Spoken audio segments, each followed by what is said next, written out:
Patreon users, what's good? As you know, of course, it is the boy Armon Sadler here with Stay Busy with Armon Sadler. We've got a very fun episode coming up for you guys. So if you're not tapped into the Stay Busy TikTok, you should be following at Stay Busy Pod on TikTok. We've been making some moves lately. We've had some really dope clips that have gotten some traction. We've gotten a lot of haters. I'm actually wearing the Guinness hat right now because people made comments about how small the hat looked on my head. So when they see this clip on TikTok and see who I'm talking to, they'll understand the context of why I'm wearing this hat. But one clip we had, me and Dizzy were talking about Lil Baby and his album, and we made the comment that "It's Only Me" sounded like My Turn Part 2, and the production was lacking. And I didn't get into my full perspective on it because me and Dizzy were just kind of going back and forth with thoughts. But we got stitched by this guy by the name of Aux Chord Whisperer, and he provided a really good expanded take on what we were trying to say with regards to Lil Baby, the production, how the music could be taken up. And so as we looked through his profile a bit more and got to know him a bit more, I was like, oh, this guy's dope. Like, he's got some really great perspectives on music, and we wanted to talk to him. So you guys are going to be treated to a conversation between me and the Aux Chord Whisperer. So let's get him on the phone right now. Hello? Yo, what's poppin', bro? What's going on? I apologize for the technical difficulties, but we are good now. Welcome to Stay Busy, man. It's great to catch up with you. Man, thank y'all for having me. Of course, of course. So I got to do a little bit of research on you. Saw that you have been a podcaster before and you do some other things. So can you tell our listeners exactly what being the Aux Chord Whisperer consists of? I mean, I pretty much throw events based around music. I curate vibes. I'm not yet a DJ. I don't consider myself a DJ yet, but I do play music at parties. Okay. Great music at parties. You know what I'm saying? Yeah. And I do a little bit of content creation around music as well. That's dope. That's dope. Now, well, where are you from? From Houston, Texas. Houston, Texas. Okay, nice, nice, nice. I haven't been there yet. I do want to get down there. I have to ask you for the proper suggestions on food and strip clubs to go to with my lady, because that's what we do. Most definitely. Yeah, I definitely girlfriend friendly strip clubs is a thing down here. Yeah. Perfect. Love the energy. Well, it was such a chance encounter that we connected with one another through TikTok, and I really appreciated the perspective that you gave on our Lil Baby takes, because I wasn't able to expound on it as much as I would like to, because my guest and I, we were just kind of going back and forth, and he was a very opinionated person as a music producer himself. But what you said was exactly what I was thinking, in terms of like having a producer that will challenge him, like him locking in with a Hit Boy, him doing like a project fully by Metro, like him locking in with whoever the reputable producers are in music. So it was really dope that you came through with that perspective. Now, the platform you built on TikTok, what inspired you to start making, content, related to music and, developing the following that you have? Like, well, what's that journey been like? I mean, really what inspired me is that I felt like as far as like music journalism goes, and me coming from the blog era, like it's just non-existent. Like Right. credible sources who actually listen to music, who actually care about artists, isn't a thing anymore. Everybody's kind of just racing to be like, I'm the first person to listen to this album, and it's like, well, do you know if it's any good or not? Mm-hmm. You know what I mean? Like, have you really studied the music or not? And I just felt like that's a space that people like myself and people like you can kind of feel. Yeah, 100%, 100%. Have you had any encounters where people have been like frustrated at you for your takes, even like artists themselves coming at you? Because we saw Lil Baby commented on your thing. I was like, oh shit, like this shit got some reach if Lil Baby commented. So. Hey, and I ain't gonna lie, I didn't want to catch a stray in the next Lil Baby song. Like, I'm gonna be mad if I hear it in the club. Like, I'm gonna be upset. But I mean, one of my takes that kind of got people riled up was my Wale take about Wale being like being one of the most culturally relevant rappers, like out of the big 3. Mm-hmm. Like, I feel like Wale has been more culturally relevant. Pretty much like as far as like style, as far as fashion, as far as like he did a song with Lady Gaga on his first album. You know what I mean? Like, he was like one of the first to go like hip hop to straight pop stars. Yeah. And stuff like that. But yeah, you know what I'm saying? Wale one of them ones, and I don't think he really get his flowers the way he needs to. I love Wale, and I'm actually glad you said that. I had it on my docket to ask you about that take Specifically, you saying that Drake essentially took Wale's like whole character, for lack of a better word. I don't want to misquote you, so I do want to give you a chance to basically articulate what you said. But but I saw that TikTok, I was like, ooh, this is interesting because No, I'm a huge Wale fan too, and I think he doesn't get enough credit for just everything that he's done. But I think throwing the Drake part in there is what probably why people got angry. It was all happening at the same time. It know was, what I mean? yeah. So like Wale was early on making songs for the ladies. And if we're truthful about it, Wale, most of his hits are songs for the women. Yes. You know what I mean? Even when we talk about No Hands, verse on No Hands, like straight for the ladies. Yeah. And I feel like Drake kind of stole that swag a little bit. Like he saw something that worked, and Drake may be a little bit better at it. I ain't gonna lie, but I mean he kind of stole the sauce, because I feel like at the beginning Drake was trying to find his footing in hip hop in general. That's to an extent I agree. I think it can be looked at as Drake trying to find his footing. I think he just came in wanting to do a lot of different things. And over the course of his career, he's gotten more refined and more polished at it. Like, you look at a song like Karaoke from Thank Me Later, and you look at Erase My Mind from Certified Lover Boy. Erase My Mind feels like a better version of Karaoke. No, you spitting. Yeah, and like the fact that you said it, and like I'm like, all right, cool. I just made that connection immediately. Yeah. It's like he's been dabbling in so many different lanes over the course of his career, similar to how Wale did. And he just, I mean, really just like that 2015, 2016 run where he just ascended to icon, and now everything he does is on a bigger platform. So it was like, I had a conversation on Twitter Spaces about this last week with Her Loss dropping. We were talking about, all of the things that Drake kind of initiates that rappers jump on, whether it's rappers feeling like they got to have an Afrobeats track, or linking with all the drill producers. And like, he's not the first to do it, but he's the biggest to do it. And that's why these things are attributed to him. But with Wale, like, it's interesting because like I definitely see the angle you're going, but I feel like they both just came up and did similar things at a similar time. And I think Drake, with his connections, being connected to Wayne, just gave him the advantage of being more prominent. Wale was obviously super popular early on. Like, I found out about Wale through like football teammates from Jersey. I was like, you know what I'm saying? Because like back then it was harder to discover people from different regions if they weren't most definitely. Like, but big, I mean, like Wale did a song with sampling Justice. Yep. Like, you know what I'm saying? He rapped on Black and Gold. Like, he was definitely like, bringing other genres into hip hop as well early. Yeah, 100%. It's funny. We had this conversation with a few of our guests last season. I want to ask you, what do you think Wale's signature sound is?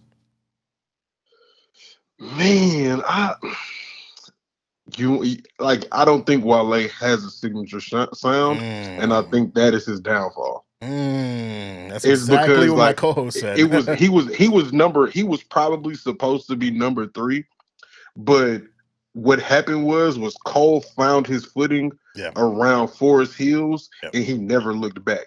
So therefore, he kind of took the 3 spot, because like, to get the hate that Wale gets, like, he's never dropped any music that makes the internet hate make sense. Yeah, it's weird. It's always been weird to me.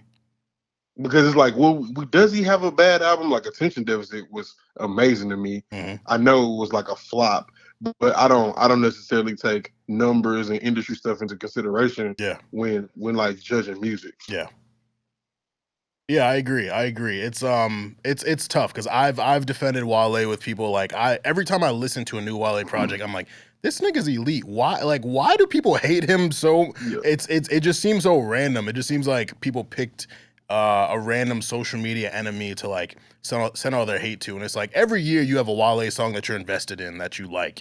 And he's worked with some of the best. He's written for some of the best. Like, he's done such great things for music that the hate is just like so weird to me. And I will say, like, his personality is like, I actually know someone who's like best friends with him, so he tells me about him. Like, Wale's a very strong personality. He's like definitely he's an insecure person. He's jaded by the industry, and like, he's open about it. And people take him being open about what he's been through as him being whiny or complaining or whatever. It's just like he's honestly just keeping it real about what the industry has done to a lot of people, and a lot of people just aren't, as willing to stand on it as he is. So I really hate the Wale hate because I'm a huge fan Well, of his. but Wale, I gotta have a long list of things like artists owed to the culture, Hmm. and Wale owes us another him and Ninth Wonder project. That's just I just want to Mm, say that on a public platform okay. because I feel like that'll be extremely fire, and that can lead to him entering a space where it's just his raps in music, and that's it, and that's the only thing, the only important thing that exists, so he could go ahead and live his life. Yeah, yeah, I would love that. I would love that. I mean, Ninth is him. I got to meet Ninth Wonder in person years ago in college. It was so random because I didn't realize how big he was when I met him, and then over time, as I got into music more and studying more, I was like, oh shit, like I met like a fucking Yeah, legendary no, producer, bro. Like, yeah, for real, for real. that's fucking crazy. I want to ask you, with her loss dropping, there's been a lot of discussion about that. Obviously, the controversy with the supposed Meg bars, a bunch of different things. Overall, how'd you feel about the project? Overall, I feel like the project is amazing. Hmm. And I mean, I don't know if you heard my take, but I feel like it's a trilogy, like from Mm. Certified Lover Boy to Her Loss. And I feel Yeah, like it's an amazing ending to that. yeah. Yeah, I agree. I agree. Certified Lover Boy was like definitely like it's that's like Drake at his peak, like misogyny, but also like being heartbroken. And Yeah. then honestly, Nevermind was more of the heartbroken Drake, and then he kind of just like got back in his bag, dusted himself off, was like, "I'm that nigga, and I hate women." On Her loss, like that's really what it And became. I don't, you know what I'm saying? What's crazy is like, but when you look for Spin for You, when you listen to Spin for You, it's like, does he hate women? Like Right, exactly. he's kind of conscious at the same time. You know what I mean? Yeah, like he'll give you like spend $1 million on these hoes. I'm a feminist, but then Spin About You is like I'll take a nigga's top off for you. All this shit is like so you hate women, but you love women. Like you're Yeah, you know what I'm saying? Like I will like 21, tell him how we're gonna kill him for, you know what I'm saying, for taking your abortion rights away. You know what I mean? Like just craziness. What'd you feel about the takes? People feel like so I'm in this music chat that is like one of the worst music chats of all time. People just say the dumbest shit. And this one person said, I feel like it's a 21 Savage solo album and Drake is taking 21's flows and he's trying to be like Lil Baby and his bars aren't memorable. But then you got other people who are like, I didn't get enough 21. This feels like a Drake album with special guest 21 as opposed to a collab album. So what'd you feel about the collaborative dynamic between them on this project? See, I feel like 21 kind of was able to explore spaces that he wouldn't probably be able to explore on an album by itself. Yeah. So like for him to have a 3 a.m. in Glenwood, like he literally borrowed something from Drake Yeah. so that he can get his bars off. Yeah. You know what I'm saying? And I feel like that's very I feel like that's a great space for 21 to be in because like once he goes into his next project, he knows like, oh no, I could probably spit a little bit and like people will be receptive to that. Yeah. But I don't think like 21 was like second fiddle at all. Yeah. I like Lil Yachty surprised me as a producer. You know Hmm. what I'm He saying? did his thing. Yeah, in this space, but yeah, for sure. Like, and plus, like my theory on like the whole album and how like these three albums is kind of like Drake exploring like his hip hop masculinity because that's been one of the strikes against him his whole career. Hmm. And so he gives us Certified Lover Boy, and we like, oh man, that's sappy Drake. And then Hmm. he gives us Honestly Nevermind, and we like, well, we don't understand it. It's electric, you know what I'm saying, electric dance music or whatever. And it's like now we get to Her Loss, and it's like, well, shit, I don't really don't care anymore. Right. Like y'all can call me sassy, y'all can call me whatever y'all want. You know what I'm saying? At the end of the day, it's pussy and millions. You know what I'm saying? That's all I'm worried about. More money, more problems. Bring on the problems. Bring on the fucking for, problems. for real talk. So I want to play a quick game with you called What Do They Need? So I'm going to give you an artist name, and I want you to tell me what that artist needs to become a superstar, if you even think they can become a superstar. Sound good? For sure. All right, we're going to start with Division. Man, I think, man, because I haven't been able to get into their new album. Mm. Like I've tried to listen to it over and over and over again, and Hmm. I'm mad because it's like it's not clicking for me for some Hmm. reason. And I just think Division just needs to get back to like I think they're trying to do all time R&B, Hmm. but they I don't think they realized like they were already in a space of being some of the greatest R&B artists ever, especially Mm. you know what I'm saying with the last two projects that they put out. Yeah. Yeah, they're an interesting case. They're like one of my favorite artists, duos, whatever. And I've liked every project since then. The only one that I like really like, I can't say I love, was the Ty collab project. Like there's like a 3 song stretch there. It's kind of weird. But I loved on Amusing Her Feelings how they explored more sounds, doing upbeat stuff, doing like dance records, doing more like, reggaeton type records. And that didn't resonate with some people. And then they link with JD on this project. And I really think it's the bad will that they got from If I Get Caught that just had people coming into this project being like kind of ready to hate it. And I got the project early. I liked a good amount of the songs there. I don't love the project still. My favorite from them is still Morning After from Oh 2017. no, Morning After is an absolute R&B It's classic. incredible, bro. Like, there's like people are partial to September 5th, and I really feel like I want Kieran to clip this for TikTok or Instagram. I really feel like people are just caught up in the nostalgia of Too Deep.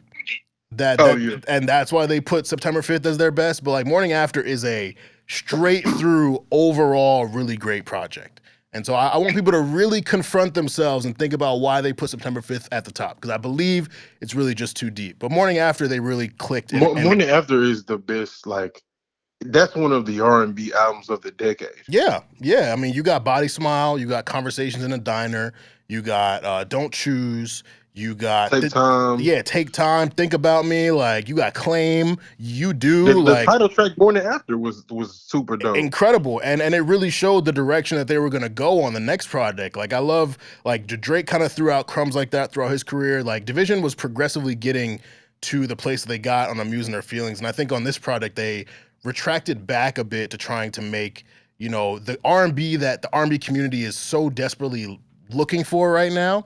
And they didn't get outside themselves, but I feel like they're still trying to find their identity, which is tough Yeah, yeah. because But they're I five think albums in, which is crazy. yeah, but I think Morning After was kind of like where they needed to kind of fit in. Like Yeah. it was a wide range of R&B. Hmm. And then like me, I like Muse. You know what I'm saying? I I love really it. do. I love it. And but I think like I think that's one of the albums that me personally I like that everybody else doesn't really like. So I Hmm. don't never mention it. Right. But it's like between those 2 albums, I feel like their sound relies in those 2 albums. Yeah, yeah, I agree. I agree. They hit a really high point there, but I think they're really affected by the R&B community and the critiques that R&B is getting, especially all of the other toxic males doing what they're doing. We did a whole episode about toxic R&B and the state of male R&B, which is not good right now. And I think Division is trying to lead the charge, but I think they're letting people affect their art a little too much rather than Yeah. making what's true to them and what they really like making. So it's a tough space to be because like critics will give artists shit for doing fan service, but you do have to serve your fans. Like that's a real thing. You have to serve your fans. But expansion comes with doing things that'll catch other people's eye, and I think that they're doing that, but they're having trouble balancing both of those things. So word, Lil Yachty, what do you think Lil Yachty needs? To be a producer. Like after what I just heard, and then after like I know he's in there, and I know he has a thing for melodies, and I know he's in there kind of telling folks what to say. Yeah. I think Lil Yachty like his next thing is production. Mm. That's an interesting point. I think one project that I've heard a lot of praise for, that project where you got all the Detroit artists on it. Like Oh yeah, yeah. he's been getting a lot of praise for that because he's good at curating. He's good at bringing people together. Kind of like West Side Gun, who shouldn't be rapping. He should just be like an A&R or executive producer because he brings great people together. He picks good beats. Like I think Yachty would be good at that too. But then I think about like songs like Poland. I love Poland. His project, No, Lil Boat 3, I thought he had some good shit on there. Like Yachty's put together good projects. He's just usually not the best verse on his songs. yeah. So Hey, while we sleep, Lil Baby might have his A&R in house already. who Yachty's? Yes, like just go ahead and let Yachty A&R the project. That would probably help, to be honest. I was gonna ask, like we kind of talked about little baby a little bit, but like, what do you feel about people saying he's gonna be next to take over when the big three steps away? Um, I think that at first I didn't believe it, Hmm. but then we were seeing like him standing next to Drake, him and Moneybagg Yo that go off every time, Every time. and then we accidentally found out he can actually rap, Right. and like he can rap, and then he had the song during quarantine, and that blew up, and it's Yeah. like, oh no, it's something here, and I feel like the ceiling for Lil Baby is he could possibly be the next Hove. Mm. I've Possibly. heard that before. I've heard that from people. I see the point just with all the business moves he's making. Like he's doing a really good job of pivoting outside of music with all of the popularity he has. But for me, Hove is like one of one. Like, He's definitely 101 for sure. But I think like the next person who reaches that level of stardom mm, will probably be Lil Baby. wow. Do you I feel? mean, do you see anybody else? There's definitely nobody else right now, and I think that's Because we partially we thought it was Uzi. we we did think it was Uzi. We did think, and granted, it's funny. I had this debate in a chat. I was like, it was the week Baby dropped, and people were like high on the project. I was like, I think the project's good. I'm not like amazed by it. It sounds like My Turn Part Two. But I was like, yo, if Uzi dropped tomorrow with no promo, he would outsell whatever Baby's first week is gonna be. We saw Baby to 200 first week. I think Uzi, if he dropped today, and we got the first week numbers in a week, he would do 300 just because he's Uzi. Like that's kind of what it is. Like Right. I feel like he's established himself enough already to where whatever he does is gonna go crazy numbers wise. So do you think that there's a point where we stop looking at? I know it's for me. It's at the very beginning, and I want to say about maybe 4 projects in where I just like, all right, we're not looking at numbers, we're not looking at growth, we're just looking at art. Do Right. you think Uzi's there yet? Art wise, I wasn't big on Eternal Take, and I know that's an unpopular opinion, because it seems like most of the world loved that project. I wasn't big on it, so I'm really looking for him to take shit to the next level musically with this one. With that whatever the next one is, I think he's coming soon. I don't know. He's so unpredictable. But yeah, I mean, it's not numbers for me. Like I'm at the point where I do take numbers into account just because everyone else does. It's like Yeah. that's what unfortunately substantiates being a superstar these days in this streaming era, in this numbers era, in this visibility era.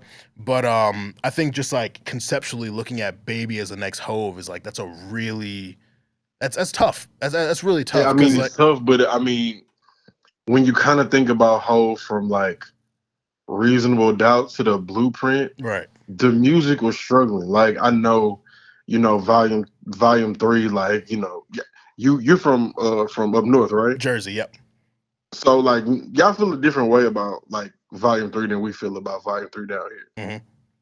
Hmm. And so it's kind of like I kind of see the past. Like okay, like maybe like his last album, we probably rock with it down here. Y'all probably don't rock with it up there. Hmm. But for him to be universal, it has to be elite music. Like Yeah. he is no longer making music for the South. Right. He's making music for everybody now. Yeah. Yeah. Yeah, I agree. I agree. And I think he has all the talent in the world.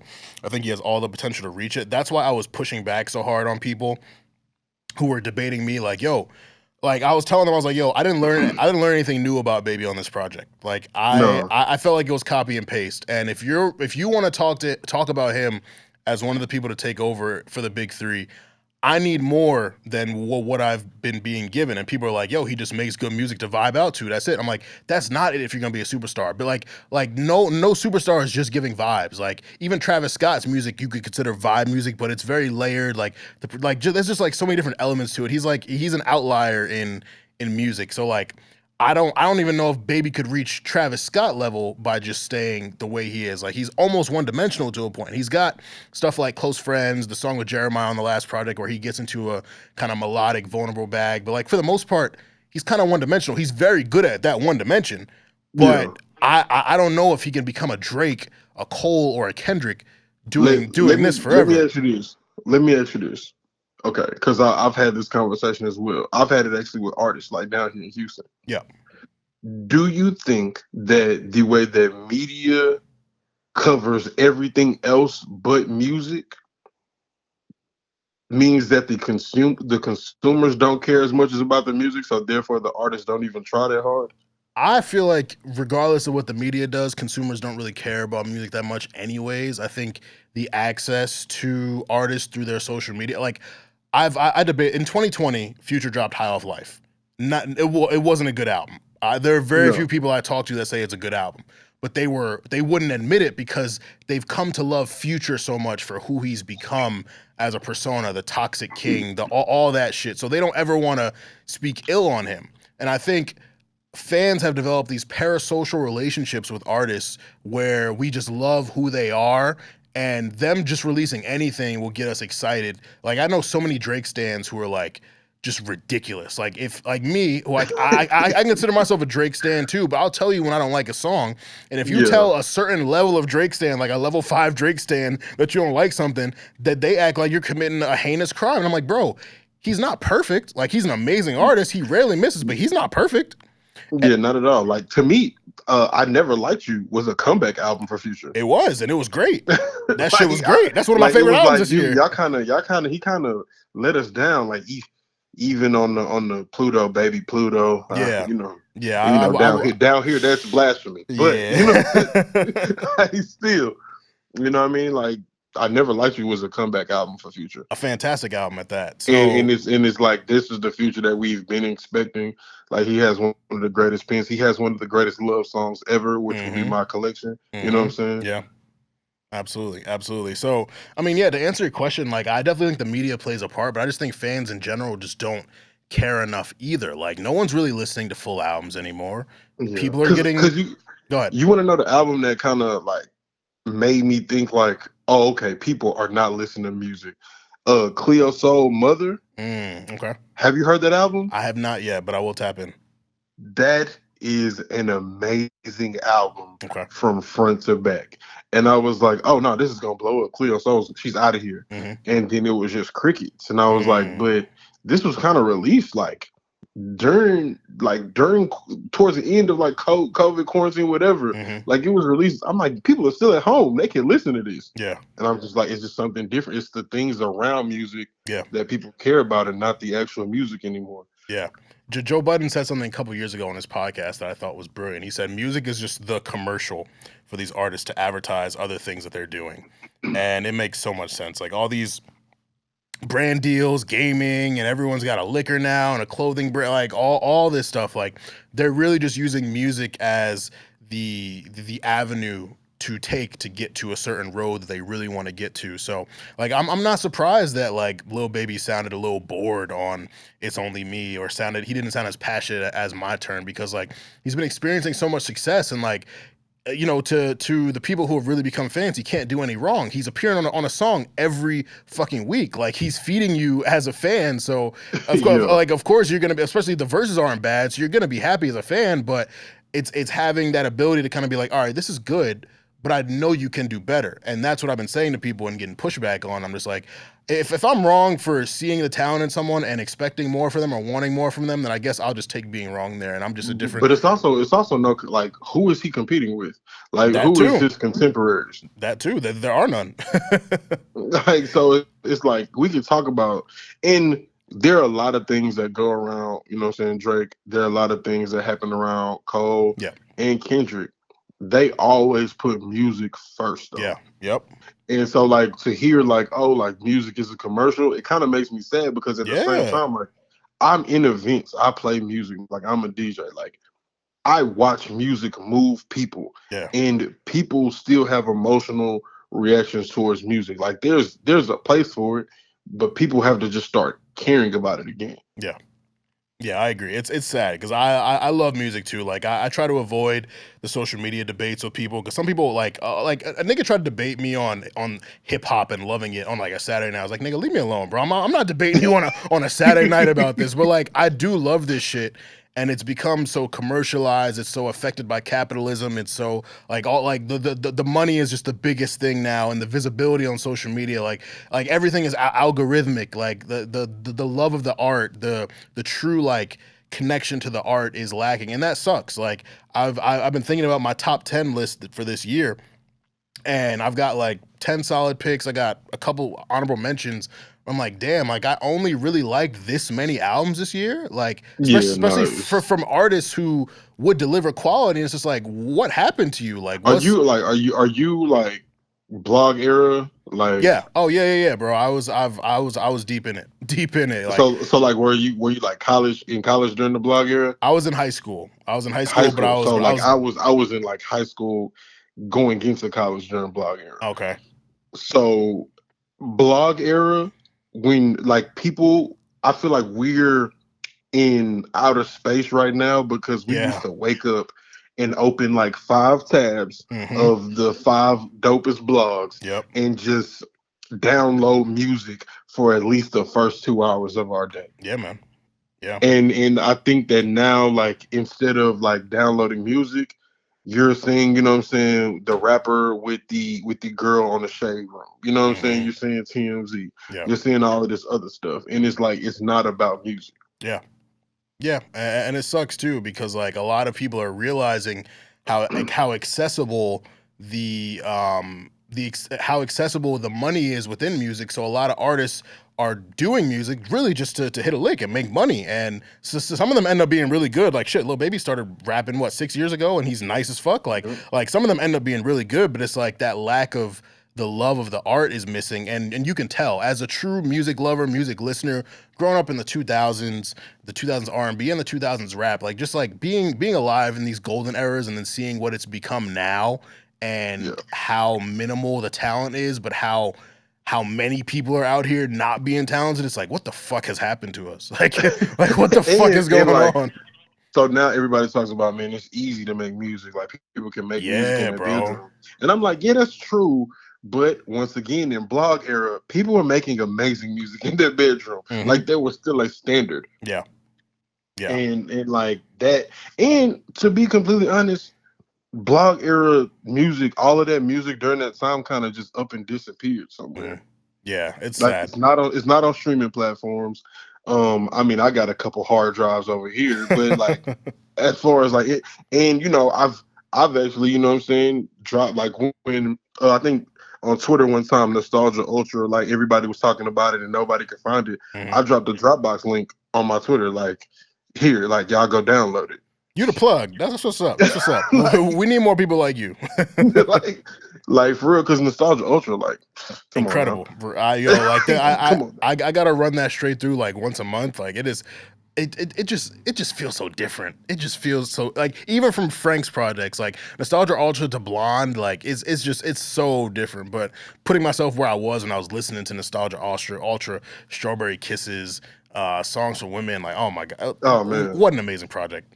But I want to close. I want to ask you, give me your top 3 overall albums this year. So all genres, top 3 overall albums.